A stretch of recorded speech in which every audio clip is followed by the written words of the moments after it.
All right, so you've probably downloaded a model from Hugging Face before, maybe played around with it, but then you hit that wall, right? That moment where you think, okay, what's next? Well, if that's you, you're in exactly the right place. Today, we're going way beyond the basics to see how you can actually build, customize, and share your own AI creations inside this amazing ecosystem. So here's the game plan. We're going to take the whole journey from start to finish. We'll kick things off at the hub, which is really the core of the whole community. Then we'll get our hands dirty with the tools for working with models.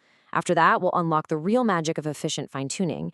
And finally, we'll see how to share our amazing creations with the entire world. Okay, first things first, let's talk about the heart of it all, the hub. And I'm telling you, it is so much more than just a place to download models. It's the central nervous system of open source AI. I mean, just look at this number. The scale here is, well, it's staggering. We're talking over 1.6 million models.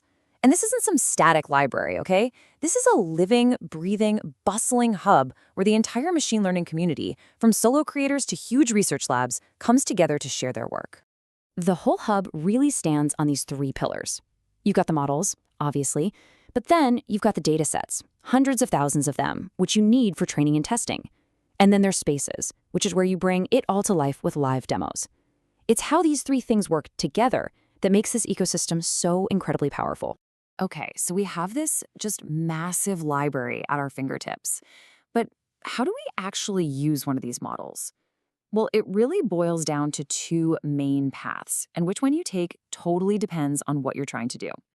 So path number one is what I like to call the easy street, and that's the pipeline. It's this brilliant high-level tool that basically hides all the complicated stuff. You want to do sentiment analysis, text generation, boom, literally one line of code. It's perfect for when you just need to get something working fast. But when you're ready to get serious, when you want to do some custom fine-tuning on your own data, you're going to need a lot more control.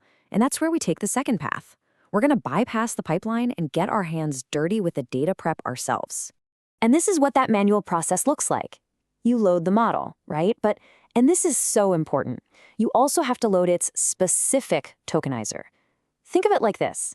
Every model was trained to understand a very specific dialect, and the tokenizer is the translator for that dialect. You have to use the matching one. So the tokenizer turns your text into numbers, you feed those numbers into the model, and then you use it again to decode the model's numbers back into something we can actually read. Okay, so this whole manual process leads us to the big question, the real challenge for anyone doing advanced work.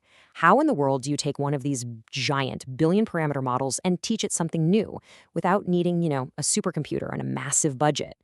The answer is PEFT, Parameter Efficient Fine-Tuning. This is a whole collection of truly game-changing techniques that make fine-tuning these huge models possible for, well, pretty much everyone. The whole idea is to adapt the model by only training a tiny fraction of new parameters. This saves a ton of compute, and crucially, it stops the model from forgetting all the amazing stuff it already knows. And one of the absolute rock stars of the PEFT world right now is LoRA. That's low-rank adaptation.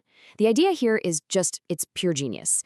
You take the entire original model, all its billions of weights, and you freeze them. You don't touch them at all. Instead, you inject these tiny new trainable adapter modules right into the model's layers. This table just lays it all out perfectly. Full fine-tuning is like the brute force way. You're trying to update everything, which costs a fortune, and you risk what's called catastrophic forgetting. Basically, the model gets dumb about its original skills. LoRA, on the other hand, is like surgical precision. You freeze the original knowledge and only train these tiny new adapters. It's way faster, way cheaper, and much, much safer. And this quote really gets to the clever math behind why LoRA is so darn efficient. It's based on this wild insight that the updates a model needs to learn a new task are actually pretty simple, mathematically speaking. You don't need to change a billion things to teach it a new trick. You can capture all that new knowledge in a much, much smaller, compressed form. It's basically a compression trick for model updates. And this is the payoff. Just look at that chart. It's insane. Instead of training a billion plus parameters, with LoRA you might only be training, 6 million? That is less than 1% of the total. This is what makes fine-tuning accessible to all of us. So, you've done it. You've created this awesome, customized model using LoRA. What now? Well, this is where the open source spirit really shines. The final And maybe the most important step is to share it back with the community. And you know what? The Hugging Face ecosystem makes this part incredibly simple. You just save your fine-tuned parts, create a new repo on the hub, and use their tools to upload everything. But please, and I can't stress this enough, don't skip that last step. Write a good model card. It's the user manual. It tells people what you built, how to use it, and what its limits are. But hey, just sharing the files is one thing. If you really want to show people what your model can do, you've got to use Hugging Face Spaces. This lets you build and host a live interactive web app for your model, and it's completely free. It's the absolute best way to let people play with what you've created. I just love this analogy. Calling it a kind of GitHub, but way more possibilities, is perfect. It's not just about storing your code or your model files. It's a platform for building and sharing real working AI applications that anyone in the world can try. So when you put it all together, you have this entire ecosystem built for discovery, for super efficient customization, and for dead simple sharing. These powerful, state-of-the-art tools are more accessible than they have ever been. So really, the only question left to ask is, what are you going to build?